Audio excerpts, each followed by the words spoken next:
Zero to Professional English Course, a creation of Habib Riaz.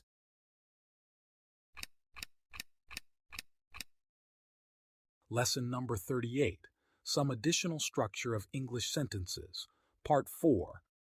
For a better experience of the course, you should buy our book, Golden English, Intermediate Level 2, 0 to Professional English Guide, a golden gift for English learners. What is inside the book? This book is very beneficial for intermediate level students. It contains part of speech, auxiliary verbs or modals, some additional structure of English sentences, 20 stories for Urdu to English practice, direct and indirect, 20 lessons for English text reading and understanding, 35 lessons for English speaking practice, and many more things. I am sure that my book, Golden English, would be a perfect need for English learners, as this will serve as a complete guide to improve their English skills, starting from zero knowledge to advanced levels. Especially translation, English text understanding, and speaking skills, whether starting from zero knowledge to advanced levels. Error is human nature, so if you notice any mistakes in the book, please do not hesitate to inform me. I would be grateful for this act of kindness. If you like, you may share this course with your friends and relatives. To stay updated about our courses and opportunities, please follow us on the links given below in the description. Let's begin with the lesson. बिस्मिल्लाहिर्रहमानिर्रहीम अस्सलामु अलैकुम वरहमतुल्लाहि वबरकातुह। उम्मीद करता हूँ कि आप सब लोग बखैर व आफियत होंगे। आज हम पढ़ेंगे अपना सबक नंबर 38 और आज हम पढ़ेंगे एडिशनल स्ट्रक्चर के पार्ट नंबर 4 को। ओके गाइस, तो हम सबसे पहले रिवाइज करेंगे कल के सबक को। कल हमने जो स्ट्रक्चर पढ़ा था वो था इट प्लस हेल्पिंग वर्ब, उसके बाद एडजेक्टिव या नाउन, उसके बाद टू, उसके बाद वर्ब, उसके बाद ऑब्जेक्ट या कॉम्प्लीमेंट। और इसका इस्तेमाल हम कब करते हैं? इसका इस्तेमाल हम उस वक्त करते हैं जब हमें ये बतलाना कोई चीज़ कैसी रहेगी या कोई चीज़ कैसी थी या कैसी है वगैरह माना अदा करने के लिए इसका हम इस्तेमाल करते हैं। आगे मैंने बताया था कि इनको इट के बगैर भी इस्तेमाल कर सकते हैं, ख़ास तौर पर अगर वहाँ पर मफ़ऊल हो। ठीक है, जैसे कि आप कहेंगे उसे फ़ोन करना बड़ा मुश्किल काम है, तो आप कहेंगे it is very difficult to call him. आप ये भी कह सकते हैं calling him is very difficult. Okay, इस मज़मून को पढ़ना मेरे लिए बहुत मुश्किल था। आप कह सकते हैं it was very difficult for me to read this article, और आप कह सकते हैं reading this article was difficult for me. मसले कश्मीर को हल करना आसान ना होगा। आप कैसे कहते हैं? आप कहेंगे it will not be easy to solve the Kashmir issue, और आप कह सकते हैं solving the issue of Kashmir will not be easy. Okay guys, हमने जो अगला स्ट्रक्चर पढ़ा था वो है इट प्लस बी यानी हेल्पिंग वर्ब, उसके बाद एडजेक्टिव या नाउन या ऑफ, उसके बाद ऑब्जेक्टिव केस और प्रोनाउन या हिम मी ये सब, उसके बाद टू, उसके बाद वर्ब, उसके बाद ऑब्जेक्ट या कॉम्प्लीमेंट। इसका इस्तेमाल हम कब करते हैं? जैसे कि उसकी बेवकूफ़ी होगी, अक्लमंदी होगी वगैरह। ओके, और इसमें भी आप इसको बगैर इट के इस्तेमाल कर सकते हैं। जैसे कि आप कह सकते हैं talking to him will be my foolishness, आप कह सकते हैं inviting him was my wisdom, आप कह सकते हैं beating him is your big mistake. Okay, हमारा अगला खाका था इट प्लस बी यानी हेल्पिंग वर्ब, उसके बाद रिलेटिव, उसके बाद नाउन या प्रोनाउन, उसके बाद रिलेटिव प्रोनाउन, उसके बाद sentence according to our need.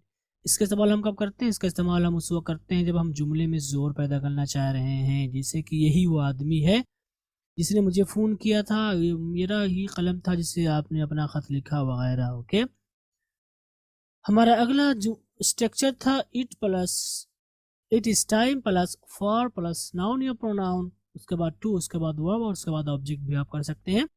और इसका इस्तेमाल हम कब करते हैं? इसका इस्तेमाल हम करते हैं जब ये बतलाना कि वक्त हो गया है, ये सारी चीज़ें माना अदा करने के लिए हम इनका इस्तेमाल करते हैं। ओके गाइज, अब चलते हैं होमवर्क करते हैं। उम्मीद करता हूँ कि आपने होमवर्क किया होगा, और अभी जो होमवर्क कर रहे हैं वो सिर्फ़ और सिर्फ उर्दू जुमले जिनका हमें अंग्रेज़ी में तर्जुमा करना है, और हम आपको अंग्रेज़ी में जुमले नहीं दे रहे हैं क्योंकि वो हम इंशाल्लाह आगे करेंगे। नीचे कि हम उनको समझ भी लेते हैं काफ़ी हद तक, क्योंकि हमने स्ट्रक्चर पढ़ रखा है तो हमें कुछ ना कुछ समझ में आएगा। लेकिन मुश्किल कब होती है? हमारे लिए मुश्किल उस वक्त होती है जब हम उर्दू से अंग्रेज़ी में उसका तर्जुमा करते हैं। तो इसलिए हमने आपको जुमले दिए हैं उर्दू से, इनको आपको अंग्रेज़ी में करना होगा। और हमारा पहला जुमला है तुम पर भरोसा करना मेरी सबसे बड़ी भूल थी। तुम पर भरोसा करना मेरी सबसे बड़ी भूल थी। तो आप कैसे कहेंगे? आप कहेंगे it was biggest mistake of me to trust on you. It was biggest mistake of me to trust on you.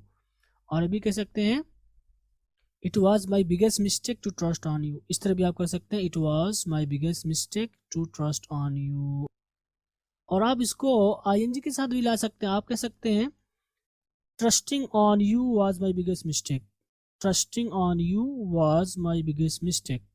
क्या कह सकते हैं आप? Trusting on you was my biggest mistake. आप इस तरह भी कह सकते हैं। ओके, हमारा अगला जुमला है, अब हमारा जुल्म के खिलाफ खड़े होने का वक्त हो गया है। अब हमारा जुल्म के खिलाफ खड़े होने का वक्त हो गया है। आप कैसे कहेंगे? आप कहेंगे now it is time for us to stand against operation. Okay, now it is time for us to stand against operation. Okay, so now it is time for us कि अब हमारा वक्त हो गया है टू स्टैंड खड़े होने का, अगेंस्ट खिलाफ, ऑपरेशन या ऑपरेशन जुल्म के। ओके, हमारा अगला जुमला है, इस मुसाबिके में मेरा भाई ही पहली पोजीशन हासिल करेगा इंशाअल्लाह। इसको आप कैसे कहेंगे? आप कहेंगे it is my brother. It is my brother, मेरा भाई he will get the first position, पहली पोजीशन हासिल करेगा इन दिस कंपटीशन, इस मुसाबिके में इंशाअल्लाह बाय द ग्रेस ऑफ अल्लाह। सो इस मुसाबिके में मेरा भाई ही पहली पोजीशन हासिल करेगा इंशाअल्लाह। इसको कैसे कहेंगे? आप इसको कहेंगे it is my brother who will get the first position in the competition इंशाअल्लाह। हमारा अगला जुमला है, किताब के इजरा के इस प्रोग्राम में शिरकत करना मेरे लिए फ़ख्र की बात है। तो आप कहेंगे it is matter of pride for me. It is matter of pride for me, कि मेरे लिए फ़ख्र की बात है क्या? To attend this book launch ceremony, किताब के इस इजरा के प्रोग्राम में। तो लॉन्च सेरेमनी का मतलब इजरा का programme. Okay, and book launch ceremony का मतलब होगा सेरेमनी, किताब के इजरे का प्रोग्राम। एंड दिस मीन्स इस। Okay, so this book launch ceremony की मतलब होगा कि किताब के इस इजरा के प्रोग्राम में शिरकत करना, टू अटेंड। ठीक है, तो यहाँ पर आपने बनाया अटेंड। ओके, तो it is matter of pride for मी, मेरे लिए फ़ख्र की बात है क्या? किताब के इजरा के इस प्रोग्राम में शिरकत करना, to attend this book launch ceremony. इसको बना सकते हैं attending this book launch ceremony is matter of pride for me. इसको आप कैसे कह सकते हैं? आप कह सकते हैं attending this book launch ceremony is matter of pride for me. Okay, हमारा अगला जुमला है, क्या मेरा उससे दोबारा बात करना मेरी बेवकूफ़ी होगी? इसको आप कैसे कहेंगे? आप कहेंगे will it be my foolishness to talk to him again. Will it be my foolishness, क्या मेरी बेवकूफ़ी होगी? To talk to him again, उसका मुझसे बात करना, यानी मेरा उससे बात करना। ओके, तो यहाँ पर मेरा फिर मेरी, तो ये आपको बार बार लाने की ज़रूरत नहीं, यहीं पे आ गया will it be my foolishness, कि क्या मेरी बेवकूफ़ी होगी टू टॉक टू हिम, मेरा उससे बात करना दोबारा।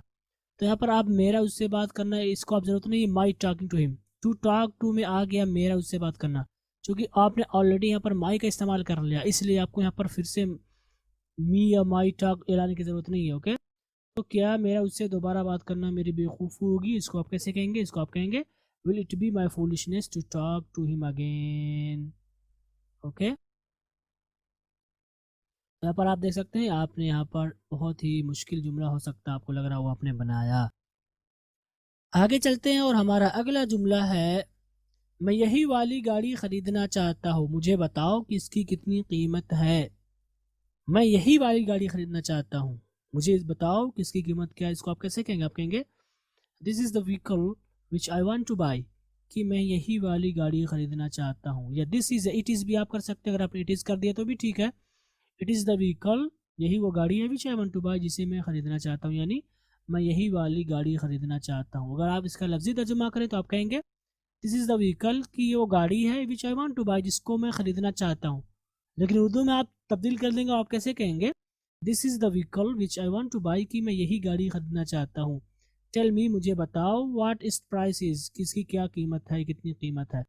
और यहाँ पर tell me what its price is कर दिया। ओके, यहाँ पर आपने चेंज कर दिया, व्हाट इज हिज प्राइस नहीं कहा, क्योंकि आपने इससे पहले एक जुमले को जोड़ दिया है और आपने स्ट्रक्चर पर रखा है any kind of sentence plus question word plus statement या सेंटेंस। ओके, तो इट्स प्राइस इज ये माना है आपका, और व्हाट यहाँ पर क्वेश्चन वाला वर्ड है। एक्चुअल में व्हाट इज इट्स प्राइस होना चाहिए था, लेकिन आपने चूंकि इससे पहले एक बात कह दी, एक जुमला जोड़ दिया, इसलिए इट्स प्राइस हो गया। Okay, so tell me what its price is means मुझे बताओ कि इसकी कितनी कीमत है। ओके, तो मैं यही वाली गाड़ी खरीदना चाहता हूँ, इसको आप कैसे कहेंगे? आप कहेंगे this is the vehicle which I want to buy, मुझे बताओ कि इसकी कितनी कीमत है, means tell me what its price is. Okay, हमारा अगला जुमला है भाई और बहनों, अब वक्त हो चुका है कि हम सब मिलजुल कर उम्मत के लिए कुछ करें। बहुत मुश्किल जुमला लग रहा होगा, लेकिन हम आपको बताएंगे, और इसको अंग्रेजी में हम कहेंगे ब्रदर्स एंड सिस्टर्स, भाई और बहनों। यहाँ पर भाइयों और बहनों नहीं कहते, ये उर्दू की अपनी ताबीर है बगैर गुन्ना के, हालांकि भाइयों ही होना चाहिए था, लेकिन इस सियाक में हम भाइयों और बहनों ही कहते हैं, भाइयों और बहनों नहीं कहते हैं। Okay, so brothers and sisters, अब वक्त हो चुका है का मतलब अब वक्त हो गया है, so it is now it is time, अब वक्त हो चुका है, नाउ इट इज टाइम कि हम सब मिलकर उम्मत के लिए कुछ करें। फॉर अस, यानी अब हमारे लिए वक्त हो चुका है कि हम कुछ करें, ये माना है। तो अब वक्त हो चुका है means it is time for us कि हम सब, यहाँ पर आ गया हम सब, इसी में आ गया फॉर अस, लफ्ज़ी तर्जुमा होगा कि हमारा वक्त आ गया है, तो उर्दू में हम बदल देते हैं, अब वक्त हो चुका है कि हम मिलजुल कर उम्मत के लिए कुछ करें, to do something for the community together. So मिलजुल कर करना का मतलब होगा डू टुगेदर, और कुछ करना तो डू समथिंग टुगेदर, उम्मत के लिए, फॉर द कम्युनिटी और फॉर द नेशन। सो मिलजुल कर उम्मत के लिए कुछ करने के लिए आप क्या कहेंगे? To do something for the community together. Okay, तो ये आपका इसको बना लिया। अब हम सब, यानी ये सब्जेक्ट बन रहा है, यहाँ पर वी है, लेकिन आपने यहाँ पर अस के साथ इसको जोड़ देंगे। अब हमारे लिए वक्त हो चुका है कि मिलजुल कर कुछ करें, यही माना है ना, कि अब हमारा वक्त हो चुका है कि मिलजुल कर उम्मत के लिए कुछ करें, यही माना हो रहा है। तो इसीलिए आपने यहाँ पर इसको किया now it is time for us, कि हमारा वक्त आ गया है, हमारे वक्त हो गया है to do something for the community together, कि उम्मत के लिए कुछ करें। ओके, हमारा अगला जुमला है मुझे अब इस बात का एहसास हो गया है, मुझे अब इस बात का एहसास हो गया है कि ज़रूरत से ज़्यादा उसे भाव देना मेरी ज़िंदगी की सबसे बड़ी गलती थी, सबसे बड़ी गलती थी। कितना मुश्किल जुमला लग रहा होगा, लेकिन बहुत आसान है। तो इसको बनाते हुए आप क्या कहेंगे? आप कहेंगे now I have realised.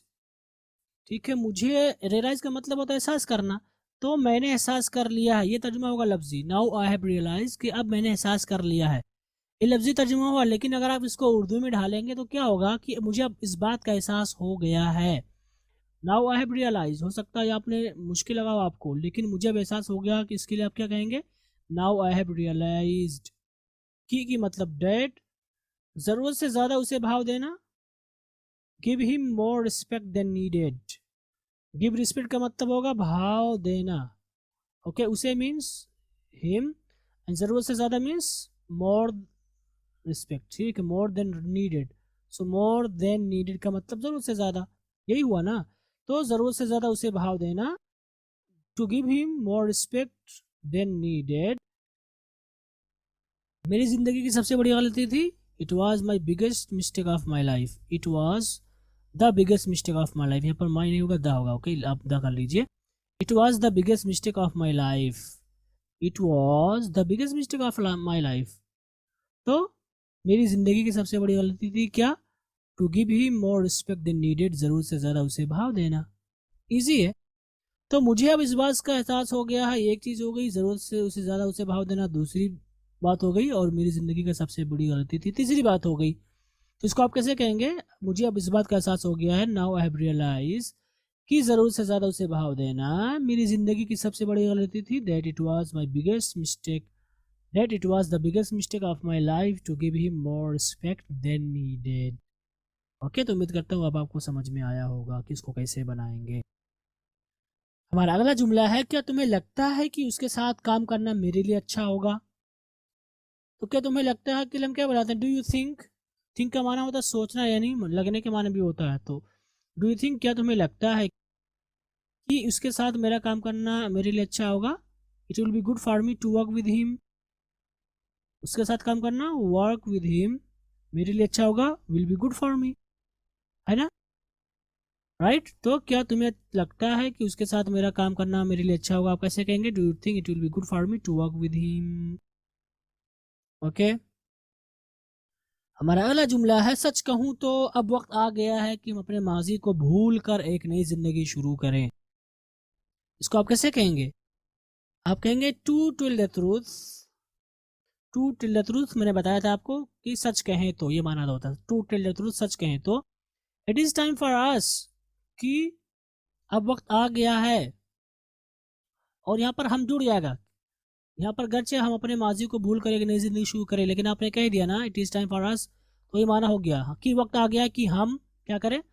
Forget our past, अपने माजी को भूल जाएं, and start a new life, और एक नई जिंदगी शुरू करें। और आप यहाँ पर पढ़ चुके हैं फॉरगेट यानी वर्ब, उसके बाद एंड, उसके बाद वर्ब, दो फेल एक साथ आ जाए तो हम उसका तर्जुमा कर से करते हैं, राइट, भूल कर। जैसे कि वो घर जाकर उसने मुझे फ़ोन किया, घर जाकर उसने मुझे फ़ोन किया, तो यहाँ पर जिसमें कर आता है मैंने बताया था कि इसको हम एंड से पहले लिखते हैं, तो पास्ट, फॉरगेट अवर पास्ट, माजी को भूल कर, and start a new life, एक नई जिंदगी शुरू करें, है ना। तो वही पैटर्न है, ये आप पढ़ चुके हैं, और यहाँ पर ये मैंने आपको बताया था। तो सच कहूँ तो means to tell the truth, अब वक्त आ गया है, it is time for us, कि हम अपने माजी को भूल कर एक नई जिंदगी शुरू करें, to forget our past and start a new life. Okay, तो उम्मीद करता हूँ ये भी समझ में आया होगा, बहुत मुश्किल नहीं है। हमारा अगला जुमला है, मेरे बड़े भाई ही इसकी आदतों को या उसकी आदतों को सुधार सकते हैं। तो आप कैसे कहेंगे? आप कहेंगे it is my elder brother, कि मेरे बड़े भाई he who can mend his habits, उसकी आदतों को सुधार सकते हैं। तो अगर आप इसका लफ्ज़ी तर्जुमा करें it is my elder brother, तो हम कहेंगे कि वो मेरे बड़े भाई ही हैं, who can mend his habits, जो उसकी आदतों को सुधार सकते हैं, यानी मेरे बड़े भाई ही उसकी आदतों को सुधार सकते हैं। ओके। हमारा अगला जुमला है, हमारी फ्लाइट 12 बजे है, अब हमारे घर से निकलने का वक्त हो गया है। आप कैसे कहेंगे? आप कहेंगे our flight is at 1 PM, हमारी फ्लाइट 12 बजे है, यहाँ पर PM AM रात के 12 बजे, दिन के जो भी आप लेना चाहें। अब हमारा घर से निकलने का वक्त हो गया है, now it is time for us to leave the house, now it is time for, time क्या वक्त हो गया है हमारा, us to leave the house, घर से निकलने का। Okay, so now it is time for us to leave the house, अब हमारा घर से निकलने का वक्त हो गया है। ओके, सो हमारी फ्लाइट 12 बजे है, अब हमारा घर से निकलने का वक्त हो गया। इसको आप कैसे कहेंगे? आप कहेंगे our flight is at 12 PM AM, now it is time for us to leave the house, कि हमारा घर से निकलने का वक्त हो गया है। ओके गाइज, हमारा अगला जुमला है, क्या वो तुम्हारे ही भाई थे जिन्होंने बेहतरीन अंदाज में तकरीर पेश की थी और लोगों के दिलों को मोह लिया था? इसको आप कैसे बनाएंगे? इसको बनाते हुए आप कहेंगे हमारे ही भाई थे means was it is a brother, जिन्होंने बेहतरीन अंदाज में तकरीर पेश की थी, who gave the speech in a better way, कि तो क्या वो तुम्हारे ही भाई थे, was it is a brother, जिन्होंने बेहतरीन अंदाज में तकरीर पेश की थी, who gave the speech in a better way, और लोगों के दिलों को मोह लिया था, and captivated the audience. Audience का मतलब होता है सामेईन, लेकिन यहाँ पर ऑडियंस का मतलब लोग, यानी जो वहाँ पर बैठे हुए थे या सुनने वाले थे, तो सामेईन ही मुराद होंगे, इसलिए मैंने यहाँ पर ऑडियंस लिख दिया। अगरचे उर्दू में सामेईन नहीं है, आप यहाँ पर पीपल भी कर सकते हैं। तो कैप्टिवेट का मतलब होता है मोह लेना, कब्जे में कर लेना, और यहाँ पर जो है कॉट द हार्ट भी आप कर सकते हैं, दिल को मोह लेने के लिए कॉट द हार्ट, कैच की second form caught, caught the heart, दिल को मोह लेना। कैप्टिवेट भी आप इस्तेमाल कर सकते हैं, यानी असीर बना लेना। ओके, सो क्या तुम्हारे ही भाई थे, वाज इट इज ब्रदर, जिन्होंने बेहतरीन अंदाज में तकरीर पेश की थी, who give the speech in a better way, give speech या डिलीवर भी आप कर सकते हैं, डिलीवर द स्पीच, और लोगों के दिलों को मोह लिया था, and captivated the audience. Captivate का मतलब होता है दिल को मोह लेना, इसलिए हार्ट लाने की जरूरत नहीं है, आप हार्ट भी ला सकते हैं, captivated the heart of the audience, लेकिन आपको उसकी ज़रूरत नहीं है। ओके, हमारा अगला जुमला है, क्या मेरा इसके साथ ताल्लुकात ना रखना बेहतर नहीं होगा? क्या अब मेरा उसके साथ ताल्लुकात ना रखना बेहतर नहीं होगा? इसको आप कैसे कहेंगे? आप कहेंगे will it not be good for me not to have the relation with him, तो क्या अब मेरा उसके साथ ताल्लुकात ना रखना बेहतर नहीं होगा? इसको आप कैसे कहेंगे? Will it not be good for me अगर इसका लफ्ज़ी तर्जुमा करेंगे will it not be good for me, तो कहेंगे क्या मेरे लिए अच्छा नहीं है, not to have relation with him, उसके साथ ताल्लुकात ना रखना, राइट, ये आपका तर्जुमा होगा। लेकिन यहाँ पर आपने क्या उर्दू में कैसे कहा, क्या आप मेरा उसके साथ ताल्लुकात ना रखना बेहतर नहीं होगा, तो कहेंगे will it not be good या better for me not to have relation with him. Okay, हमारा अगला जुमला है, अब वक्त आ चुका है कि मुस्लिम कौम एक होकर अपने बेबस और गरीब भाइयों की हर मुमकिन ताउन करे ताकि उनकी गरीबी को ख़त्म किया जा सके। इसको आप कैसे कहेंगे, आप इसको कहेंगे now it is time for Muslim community, कि अब वक्त आ गया है। ओके, किस चीज़ का वक्त आ गया है, now it is time for Muslim community, की वक्त आ गया है कि मुस्लिम कौम टू बी यूनाइट एक होकर and help their helpless and poor brothers, अपने बेबस और गरीब भाइयों की हर मुमकिन ताउन करे as much as possible. So help as much as possible का मतलब होगा हर मुमकिन ताउन करना, हर मुमकिन ताउन करना। So help as much as possible, हर मुमकिन ताउन करना। बेबस और गरीब भाई मतलब हेल्पलेस एंड पुअर ब्रदर्स, तो अपने बेबस और गरीब भाई के हर मुमकिन ताउन करना आप किसको कैसे बनाएंगे, यानी अपने बेबस और गरीब भाइयों की हर मुमकिन ताउन करना, ये इसको आप कैसे बनाएंगे, आप बनाएंगे help their helpless and poor brothers as much as possible, ये आपका बन गया। ठीक है, एक होकर, देखिए दो फेल है, एक तो एक होकर फिर मदद करना, दो फेल हैं इसमें, तो गोया कि एक होंगे पहले फिर ताउन करेंगे, तो आप इसको एक होकर के पहले लाएंगे एंड से पहले और उसके बाद आप इसको लाएंगे, तो गोया कि एक होकर के आप पहले लाएंगे, तो टू बी यूनाइट का मतलब एक होना। ठीक है, तो to be unite and help their helpless and poor brother as much as possible का क्या तर्जुमा होगा, एक होकर अपने गरीब और लाचार बेबस भाइयों की हर मुमकिन मदद करना, ये हो गया आपका, राइट। तो अब वक्त आ चुका है, ये आपका यहाँ से शुरू होगा कि अब वक्त आ चुका है कि मुस्लिम कौम एक होकर अपने बेबस और गरीब भाइयों की हर मुमकिन ताउन करें, इसको आप कैसे बनाएंगे, now it is time for Muslim community to be unite and help their helpless and poor brothers as much as possible. अब ये आगे जुमला है, ताकि उनकी गरीबी का खात्मा किया जा सके, या ताकि उनकी गरीबी को ख़त्म किया जा सके, ये अगला जुमला है, to eliminate their poverty, to eliminate their poverty. यहाँ पर हमने कहा ताकि उनकी गरीबी को ख़त्म किया जा सके, अलग तरीके से बनाया है। टू एलिमिनेट देयर पॉवर्टी का अगर आप लफ्ज़ी तर्जुमा करें तो इसका तर्जुमा होगा उनकी गुर्बत को ख़त्म करने के लिए, टू एलिमिनेट देयर पॉवर्टी, कि उनकी गुर्बत को ख़त्म करने के लिए, और यहाँ पर हमने कहा ताकि उनकी गरीबी को ख़त्म किया जा सके, बिल्कुल अलग है। ठीक है, इसका लफ्ज़ी तर्जुमा होगा टू एलिमिनेट देयर पॉवर्टी, उनकी गुर्बत को ख़त्म करने के लिए।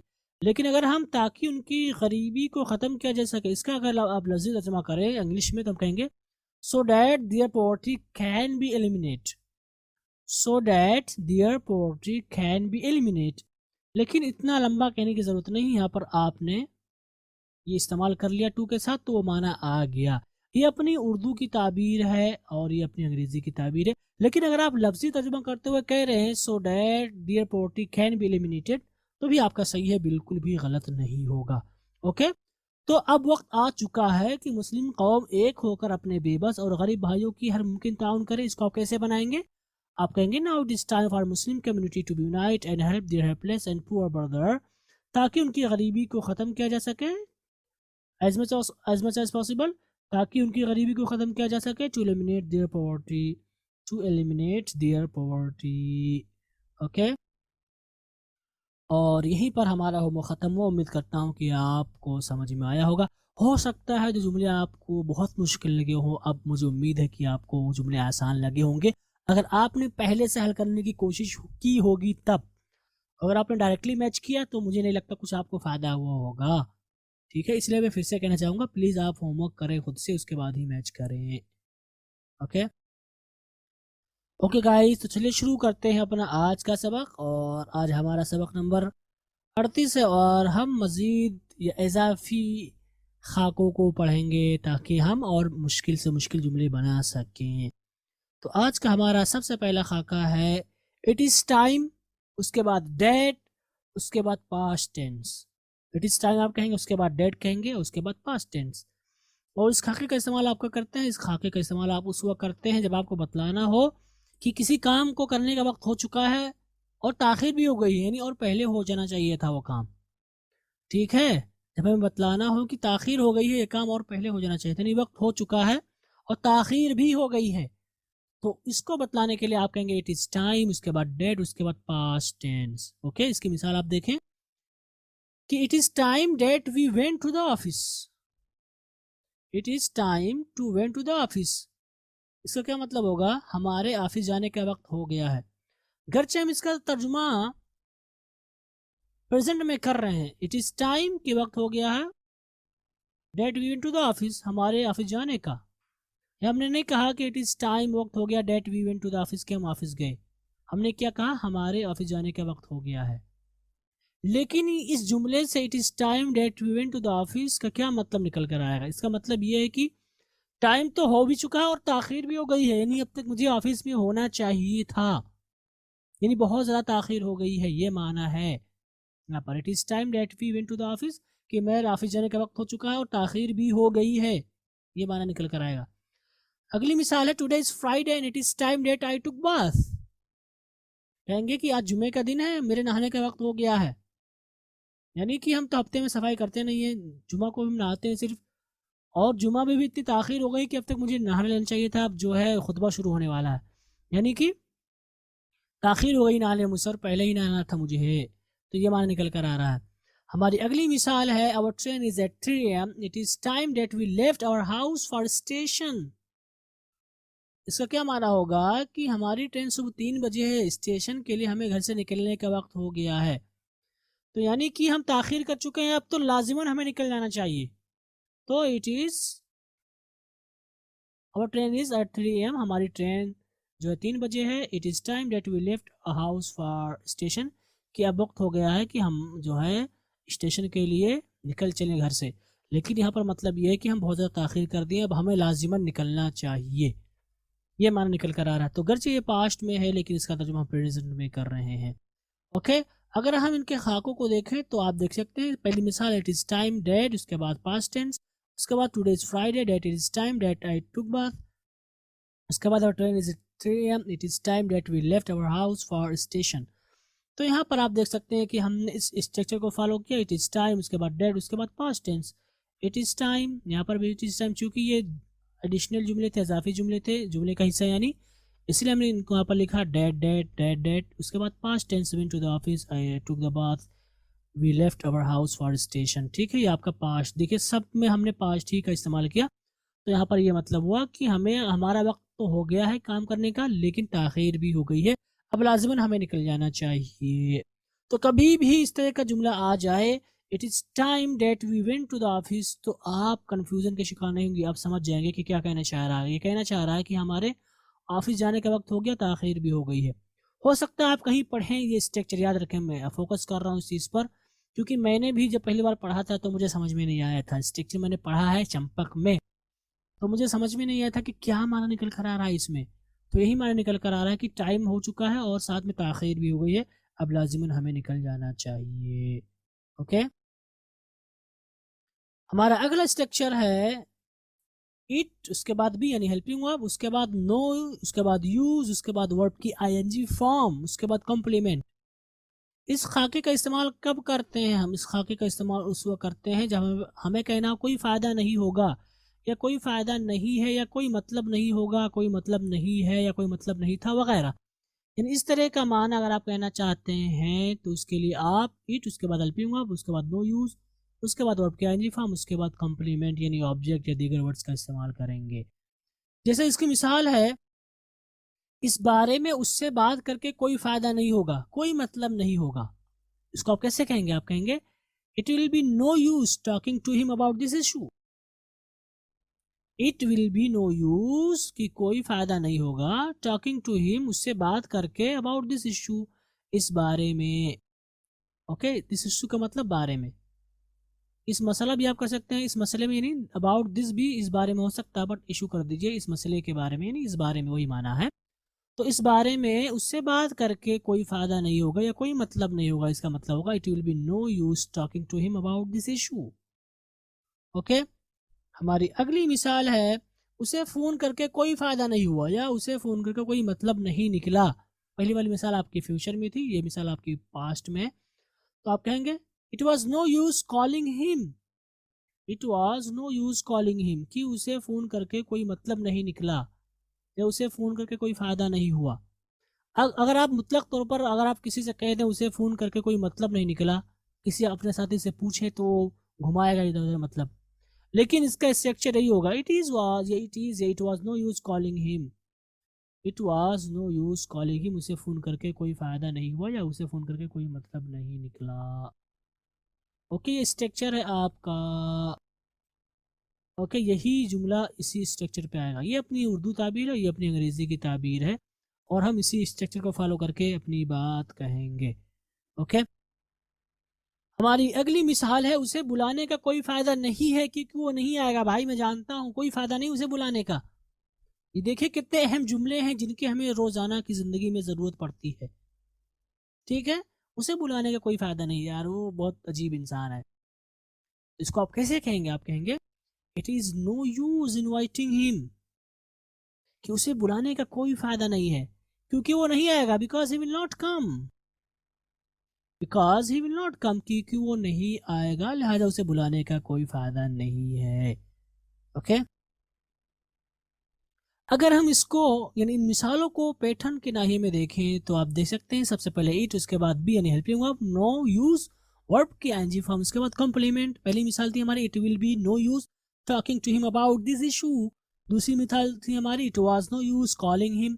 तीसरी हमारी मिसाल थी it is no use inviting him because he will not come. तो यहाँ पर आप देख सकते हैं हमने ये स्ट्रक्चर फॉलो किया, it helping verb will be was is, no को नो की जगह पे लिखा, यूज उसको यूज की जगह पे वर्ब की आईएनजी फॉर्म हमने यहाँ पर इस्तेमाल किया, और कम्प्लीमेंट यहाँ पे हम यहाँ पर लिख दिया। ओके, यहाँ पर आप देख सकते हैं कि हमने यही स्ट्रक्चर फॉलो किया इतना मुश्किल जुमला बनाने के लिए कि उससे बात करने का कोई फ़ायदा नहीं है। देखिए, अगर आप अपने किसी साथी से पूछें तो हो सकता है वो ना बता पाए, मैंने कहता नहीं बता पाएगा, हो सकता है कि वो इधर उधर घुमाए बात को फिर कहे, लेकिन ये कितना आसान सा जुमला है। It is no use talking to him, it is no use calling him, it is no use going him, उसके बाद जाने का कोई फ़ायदा नहीं है। It was no use talking him, उससे बात करने का कोई फ़ायदा नहीं हुआ। इस तरह आप अपने जुमले बनाएंगे। ओके गाइस, तो उम्मीद करता हूँ कि आपको समझ में आया होगा ये वाला भी खाका। आगे चलते हैं और हम अगले खाके की बात करेंगे, और हमारा अगला खाका है, सबसे पहले हम सब्जेक्ट कहेंगे, सब्जेक्ट, उसके बाद फील लाइक, उसके बाद वर्ब की आईएनजी फॉर्म।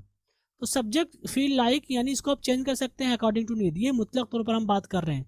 सब्जेक्ट, उसके बाद फील लाइक, उसके बाद आईएनजी फॉर्म। ओके, इसका इस्तेमाल आप कब करते हैं? इस स्ट्रक्चर का इस्तेमाल आप उस वक्त करते हैं जब आपको कहना हो मन कर रहा है, जी कर रहा है, या मन कर रहा था, या जी कर रहा था, या जी कर रहा होगा, यानी कुछ भी ला सकते हैं, प्रेजेंट पास्ट फ्यूचर तीनों आप ला सकते हैं। तो ये माना अदा करने के लिए आप इसका इस्तेमाल करेंगे।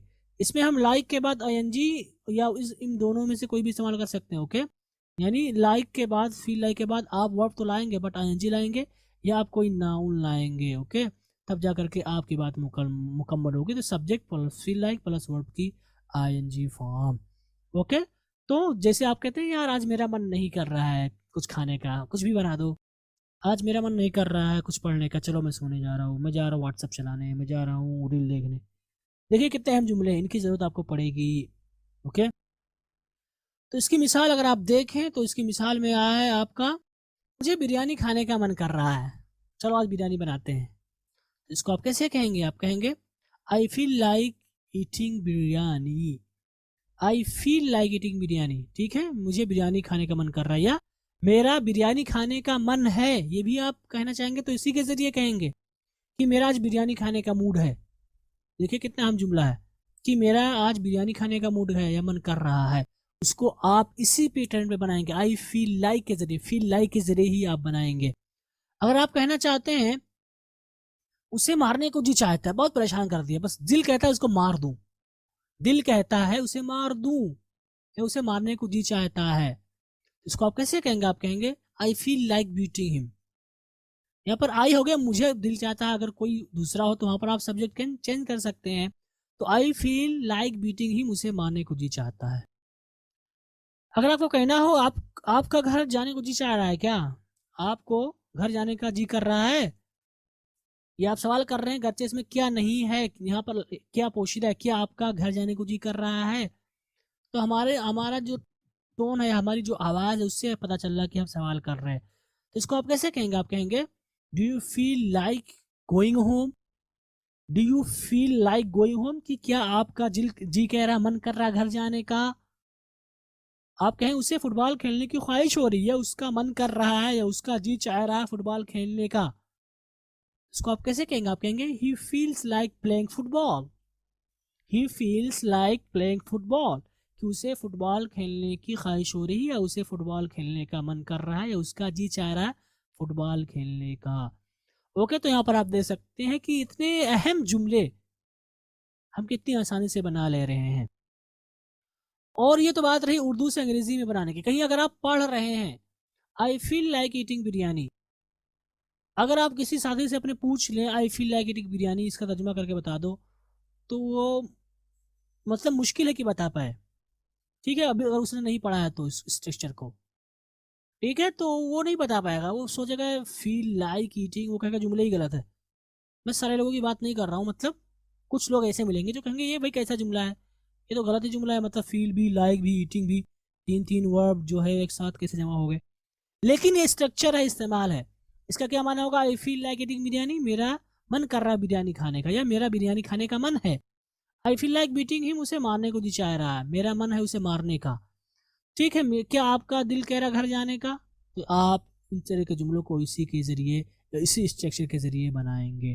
तो उम्मीद करता हूँ कि आपको समझ में आया होगा ये वाला स्ट्रक्चर कितना अहम है गाइस, कितना अहम है। ओके, तो इन सारे जुमलों को आप प्रैक्टिस में लाएं, अमली तदबीक दें, ताकि आप बोल सकें, लिख सकें, और कहीं पर अगर आपको लिखा हुआ मिल जाए तो आप उसको समझ भी सकें। ओके गाइस,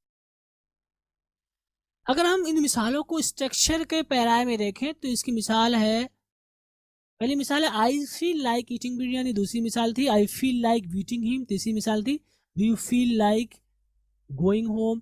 तो यहाँ पर आप देख सकते हैं कि सब्जेक्ट हमने सब्जेक्ट पे लिखा, चूंकि यहाँ पर यू क्वेश्चन वर्ड था इसलिए हमने यहाँ पर दूसरे स्टार्ट कर दिया। उसके बाद फील लाइक को हमने फील लाइक की जगह पे लिखा, उसके बाद वर्ब के एनजी फॉर्म को लिखा, उसके बाद कॉम्प्लीमेंट को हमने यहाँ पर लिखा। ओके गाइस, तो उम्मीद करता हूँ कि आपको समझ में आया होगा। और he feels like playing football, इसमें भी अगर आप देखें तो यहाँ पर हमने वो सारी चीज़ें फॉलो कर रखी, चूंकि सिंगुलर था इसलिए हमने यहाँ पर फील्स लाइक का इस्तेमाल किया है।